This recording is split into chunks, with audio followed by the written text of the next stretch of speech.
Hello everyone, I welcome you all in the quick solutions of All India AIATS Test Series Medical 2019, and I am here with the test number 3 code ENF, and we'll discuss chemistry section. Let us begin with the very first question of the chemistry section. That's question number 46.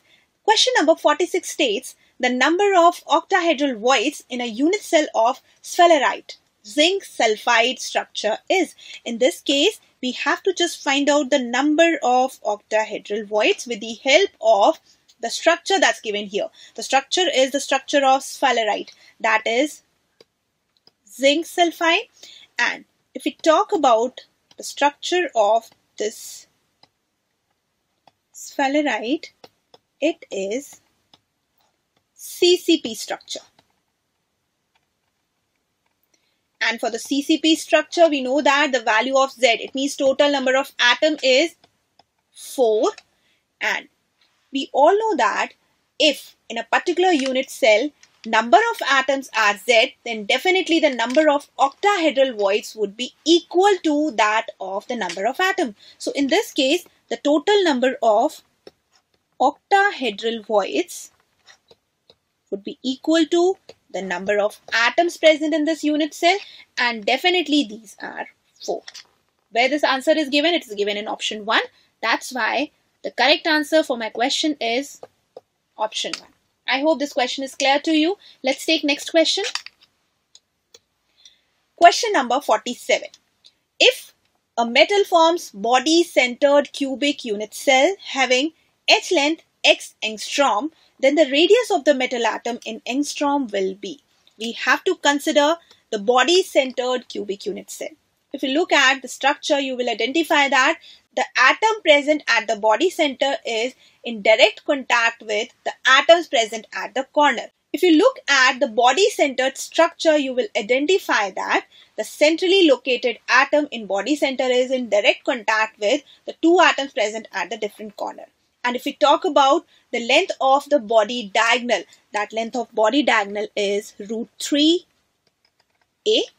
and that should be equal to 4r. Why 4r?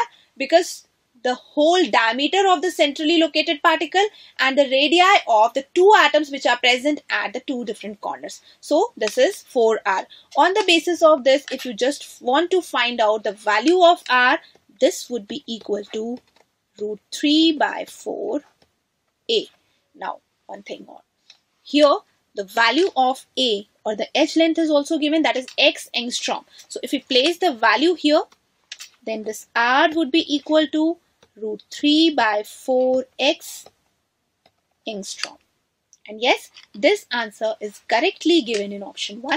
That's why I'll choose it as the correct option. After this, there's the question number 48. Question number 48 says oxidation number of nitrogen in nitrate ion and manganese in manganate ion respectively are. We have two different ions. One is the nitrate ion, another is MnO4 2 negative ion. Let's find out the oxidation number of nitrogen in this. Let's assume it is X plus oxidation number of oxygen that we take by -2 into 3 is equal to -1.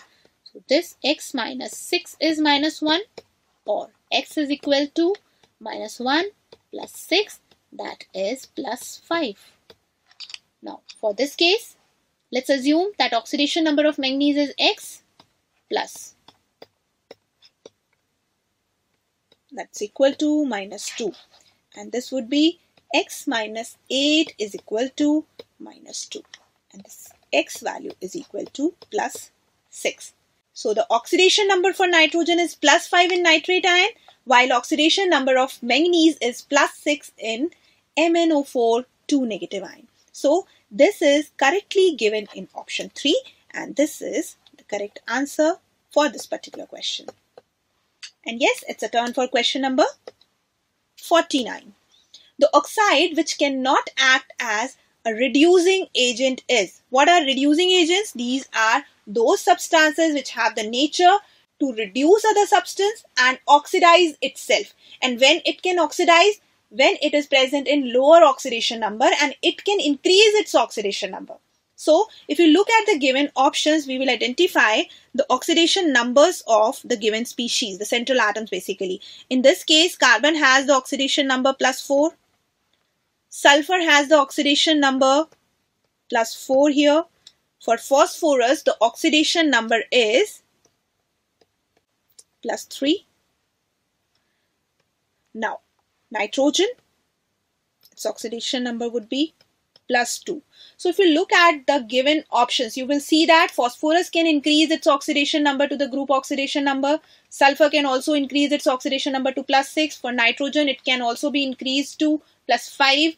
But if we talk about carbon, it cannot increase its oxidation number beyond +4. So it cannot act as a reducing agent. So I'll choose it as the correct option because this carbon cannot increase its oxidation number beyond +4. That's why the answer for this question is option 1. Let's take next question.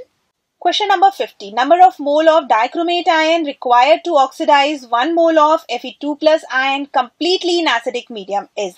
It means we just want to oxidize Fe2+ ion with the help of Cr2O7, 2 negative ions in acidic medium, and definitely oxidation of this Fe2+ will result in Fe3+. Along with that, chromium would be oxidized to form Cr3+ ions. Along with that, water would be formed. We have to just balance this reaction. And if you balance this reaction, you will find out that in this case, we have to just balance this reaction by making either half reaction, or by oxidation number method. So if you balance this, you will find out that in this case, you want, this is the expression that is, this is the balanced equation here. Now, on the basis of this, the number of dichromate ion required to oxidize 1 mole of Fe2+ ion. In this case, you will clearly see that 6 moles of Fe2+ can be completely oxidized by 1 mole of dichromate ion. So, if you want to oxidize 1 mole of this Fe2+, so how much you require here? 1/6 of this. So, definitely 1/6 dichromate ion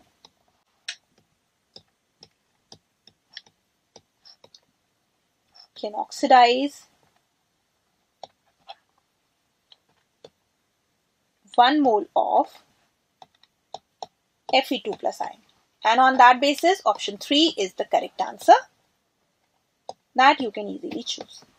Now, after this, question number 51 we have.